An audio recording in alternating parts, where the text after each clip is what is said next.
Friends and welcome दोस्तों, विशेष ज्ञान के वीडियो सेशन में आपका स्वागत है। दोस्तों मैं आपके समक्ष फिर से उपस्थित हूँ एक नए वीडियो में नए टॉपिक के साथ। दोस्तों और आज का जो वीडियो का टॉपिक है हमारा effective hand writing for success series से रिलेटेड है, यानी कि change your hand writing change your life जो टॉपिक है।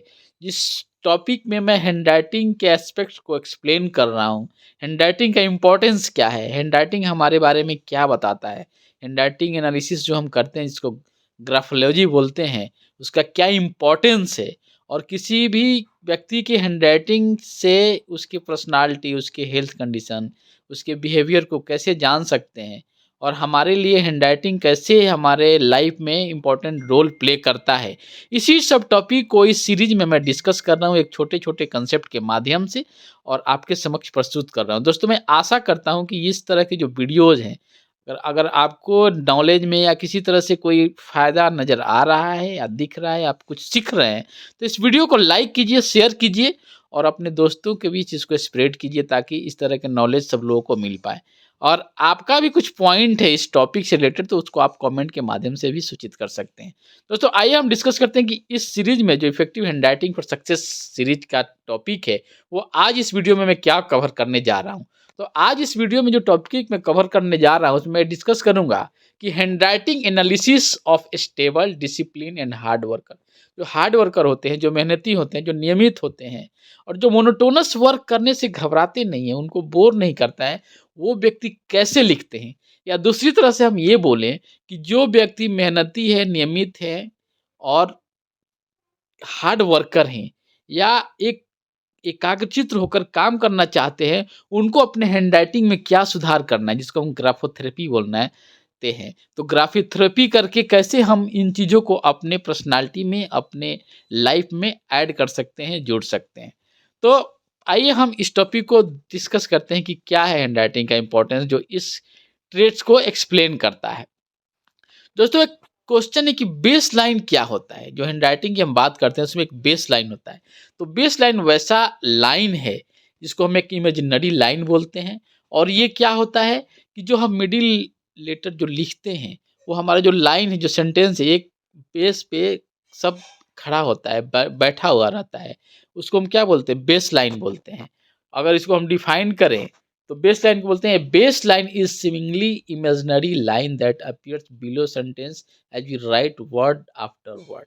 जब हम सेंटेंस में वर्ड्स लिखते हैं और सब वर्ड्स को हम एक लाइन से सूचित करते हैं तो लगता है कि वो सब एक इमेजिनरी लाइन पर फिक्स है, जिसको हम बेस लाइन बोलते हैं। एक बेस लाइन में दो तरह के होते हैं, एक जनरल बेस लाइन होता है और दूसरा होता है लेटर का स्पेसिफिक बेस लाइन होता है।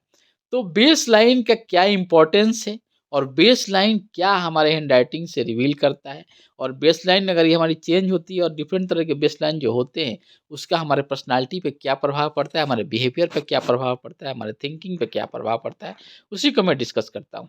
तो जनरली अगर हम बात करें बेस लाइन का तो बेस लाइन को हम कई कैटेगरी में डिफाइन करते हैं कि स्ट्रेट बेस लाइन होता है, यानी कि पूरी सेंटेंस में आपकी एक लाइन सीधी होगी जो सारे सेंटेंस को एक इमेजिनरी लाइन पे बेस पे बनाता है। दूसरा होता है अपवार्ड, जो कुछ ऐसे होते हैं कि लोग सीधे स्लैंटिंग में अपवार्ड की तरफ लिखते हैं तो उनका बेस लाइन क्या होता है, अपवार्ड डायरेक्शन में घुमा हुआ रहता है, आगे जाएंगे तो इंक्लाइन होकर आगे की तरफ ये प्रोग्रेस में रहता है। सेकंड क्या होता है, डाउनवर्ड रहता है। किसी लोगों का क्या होता है, जब हम लिखते हैं लेटर से सेंटेंस बनाते हैं उसमें क्या होता है, हमारा जो लाइन अगर हम कनेक्ट करते हैं तो लाइन हमारा डाउनवर्ड की तरह दिखता है। कुछ लोगों का जो होता है वो बेस लाइन क्या होता है, फिक्स नहीं होता है, वो चेंज होते रहता है, जिसको हम क्या बोलते हैं, वेवी बेस लाइन बोलते हैं। तो ये कई तरह के बेस लाइन होते हैं और हर बेस लाइन का अपना इम्पोर्टेंस है और हर व्यक्ति का जो अलग जो बेस लाइन है उसके बारे में अलग टेक्स्ट को, लक्षण को एक्सप्लेन करता है। तो इसमें जो मैं टॉपिक कवर कर रहा हूँ, जो स्ट्रेट बेस लाइन होता है, और किसी की हैंडराइटिंग में स्ट्रेट बेस लाइन है, सीधी लाइन है, इमेजिनरी लाइन जो एकदम सीधी नज़र आ रही है, ओरिजेंटल नज़र आ रही है, उसका मतलब क्या है। तो अगर कोई व्यक्ति अपने हैंडराइटिंग में स्ट्रेट बेस लाइन आती है उसकी, या स्ट्रेट बेस लाइन के माध्यम से वो लिखता है, तो वो व्यक्ति क्या होता है, उसकी क्या पर्सनालिटी है। तो उसको हम डिफाइन करते, पहला होगा क्या, स्टेबल होगा, आउटवर्ड होगा, वो व्यक्ति क्या होगा, आउटवर्ड एंड स्टेबल होगा। सेकंड क्या होगा, डिसिप्लिन होगा, वो एक नियम के साथ हर काम को, हर हर प्लान को एग्जीक्यूट करता है, उस व्यक्ति को क्या बोलते हैं, डिसिप्लिन बोलते हैं। से क्या रियलिज्म में रेगुलर होता है, आदमी रियलिस्टिक होता है और रेगुलर होता है, यानी कि slow steady wins the race वाली बात है कि हम कुछ भी करें लेकिन एक रेगुलर नियम के साथ करें। फोर्थ क्या होता है कि हार्ड वर्किंग इन फोकस, वो एकाग्रचित होकर कठिन परिश्रम करने वाला व्यक्ति हो जाता होता है अगर किसी की व्यक्ति के हैंडराइटिंग में स्ट्रेट बेसलाइन अगर आ रहा है तो। और क्या हो सकता है, लर्न फ्रॉम मिस्टेक्स, गलतियों से सीखने की इच्छा रखने वाला व्यक्ति होता है। और finally monotonous work do not bore, उसको अगर कोई मोनोटोनस वर्क है, जो काम मोनोटोनस वर्क का मतलब ये हुआ कि कोई काम हम कर रहे हैं उसमें ज़्यादा चेंजेज नहीं है, डिफाइंड वर्क है, वो काम भी उसको बोर नहीं करता है। तो ये क्या है, ये ट्रेड से अगर किसी व्यक्ति की हैंडराइटिंग में स्ट्रेट बेस लाइन आता है, तो अगर उसको हम एनालाइज करें कि स्ट्रेट बेस लाइन है, तो उस व्यक्ति का पर्सनालिटी ऐसा होगा।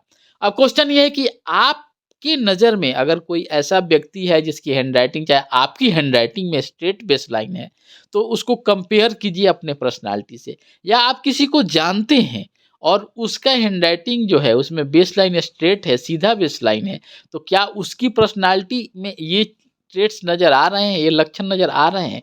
आप कंपेयर कीजिए और इसको कमेंट के माध्यम से मुझे भी बताइए। और आप देखिए कि कितना सच्चाई के साथ ये रिवील करता है किसी का हैंडराइटिंग, अगर उसकी स्ट्रेट बेसलाइन है तो कितना सत्यता है। आप खुद से भी इसका निरीक्षण कर सकते हैं, इसको चेक कर सकते हैं कि कितना वैलिड है और कितना परसेंट एक्यूरेसी आता है हमारे हैंडराइटिंग से। तो दोस्तों ये रहा आज का टॉपिक, और मैं इस तरह के वीडियो में बार बार बताता हूं कि हैंडराइटिंग एनालिसिस क्या है, easiest way to understand yourself and others. अगर आप अपने को समझना चाहते हैं, अपने बारे में, अपने पर्सनालिटी में, अपने बिहेवियर में और अपने हेल्थ कंडीशन में इम्प्रूव करना चाहते हैं, उससे पहले क्या है कि आप अपना हैंडराइटिंग एनालिसिस करवाइए। और आप अपना हैंडराइटिंग का सैंपल A4 प्लेन पेपर पे जैसे आप नेचुरल लिखते हैं वैसे लिखिए और मुझे इस ईमेल आईडी पर मेल कीजिए। फिर हम डिस्कस करेंगे कि हम आपके साथ कैसे कनेक्ट होना चाहते हैं और क्या हमारी कैसे म्यूचुअल हम एक दूसरे को कनेक्ट करेंगे और शेयर करेंगे। तो क्योंकि हैंडराइटिंग हमारे लाइफ का बहुत ही इंपॉर्टेंट पार्ट है और एक ऐसा इंपॉर्टेंट सोर्स है जो हमारे बारे में हर चीज़ों को बताता है।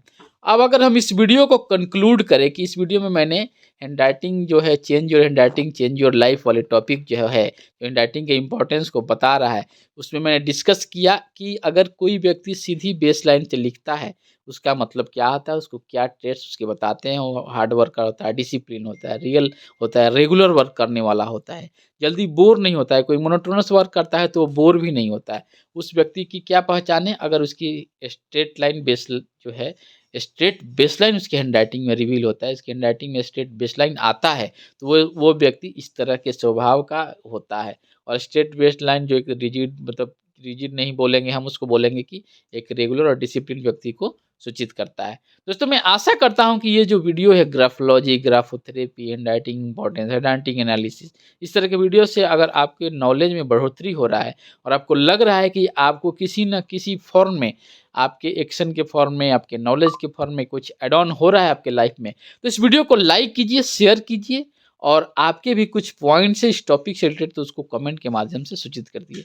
फिर मिलते हैं आपसे नए वीडियो में नए टॉपिक के साथ। तब तक खुश रहिए, मुस्कुराते रहिए और गोल के प्रति अक्षर होकर काम कीजिए ताकि अपने गोल को सही समय पर अचीव करें। थैंक यू दोस्तों, मैं आशा करता हूँ कि आने वाला समय होगा आपके लिए बहुत ही महत्वपूर्ण और लाभदायक।